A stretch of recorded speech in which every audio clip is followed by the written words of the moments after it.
The second generation Razer Hammerhead True Wireless earphones deliver solid audio with adjustable EQ and cool LED lighting effects.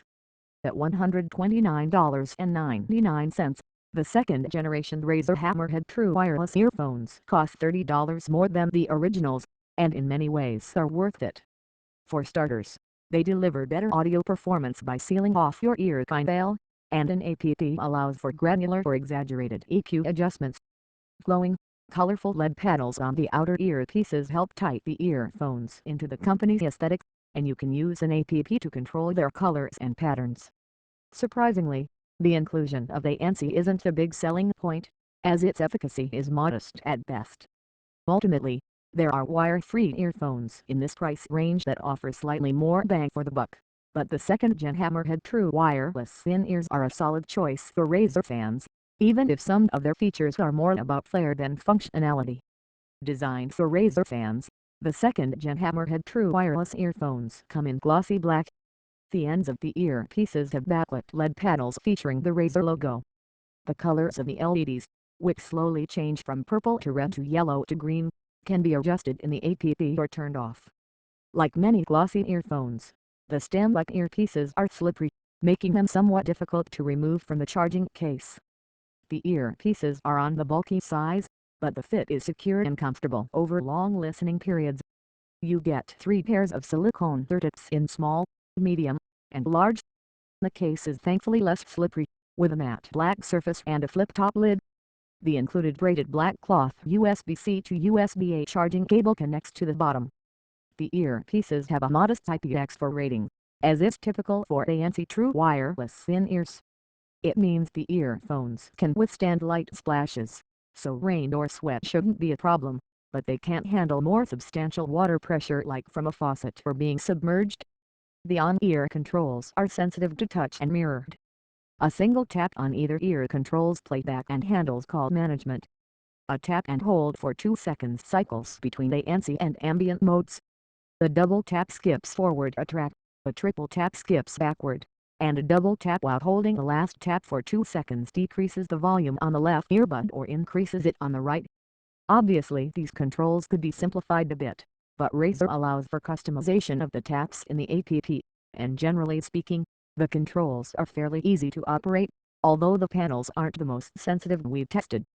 There are 2 apps that can be used with the earphones, the Razer Audio app and the Razer Chroma RGB app, both available for Android and iOS. The Razer Audio app has presets and 10 customizable bands for EQs, as well as the ability to switch between ANC on, off, or ambient modes. You can also use it to remap the on-ear controls. In the settings menu, you can make further adjustments, with features such as auto shutoff and a low latency mode 60 ms for better gaming sonics. The Chroma app allows for a variety of LED color modes and presets to be selected and tinkered with, including static color mode, or a mode that changes based on the music you're listening to. Of course, you can also just turn the LEDs off, which saves battery life. The earpiece enclosures house 10mm drivers delivering a frequency range of 20 Hz to 20 kHz. The earphones are compatible with Bluetooth 5.2 and support AAC and SBC codes, but not aptX.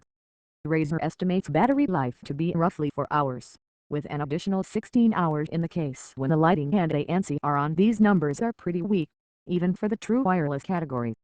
With both ANC and LED lights off, the numbers improve to 6.5 hours and an extra 26 hours in the case. Your results will likely land somewhere in between these extremes, and will also vary with your volume levels. Razer Hammerhead True Wireless V2 Noise Cancellation and Audio Performance. Noise cancellation is average at best. It isn't terrible, but it struggles to meaningfully dial back low-frequency rumble like you'd hear on planes, or the sounds of a loud, busy restaurant.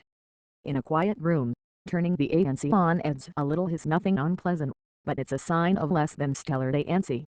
On the positive side, the noise cancellation doesn't seem to affect the sound signature when it's turned on or off, and for the price, the flaws here are forgivable. On tracks with intense sub-bass content, like the Knife's Silent Shout, the earphones deliver deep low-frequency response. At top, on wise volume levels, the drivers don't distort, and at more moderate levels, The lows are robust and well matched with the highs. Bill Callahan's Drover, a track with our less deep bass in the mix, gives us a better sense of the general sound signature. The drums on this track get some extra bass depth, and Callahan's baritone vocals have a strong low-mid richness to them, but nothing that sounds overdone or unnatural. There's plenty of high-mid presence, giving the vocals some added treble edge and bringing out the detail in the guitar work and higher register percussion. The EQ in the APP is quite good. The lows can be dialed up to insane levels or subtly adjusted, and the highs can be sculpted to taste as well. On Jay-Z and Kanye West's No Church in the Wild, the kick drum loop receives ideal high-mid presence, allowing its attack to retain its punchiness, while the sub-bass synth hits that punctuate the beat are delivered with solid depth but not nearly as much as can be added through the APP's EQ. These drivers are capable of intense bass depth if that's what you're after, but in default mode, things are thoughtfully balanced, and the vocals are delivered plainly and clearly with perhaps a pinch of added sibilance that only seems to enhance overall clarity. Orchestral tracks, like the opening scene from John Adams' The Gospel According to the Other Mary, sound well balanced. The lower register instrumentation is delivered without much added bass depth. There's some added richness, but not much.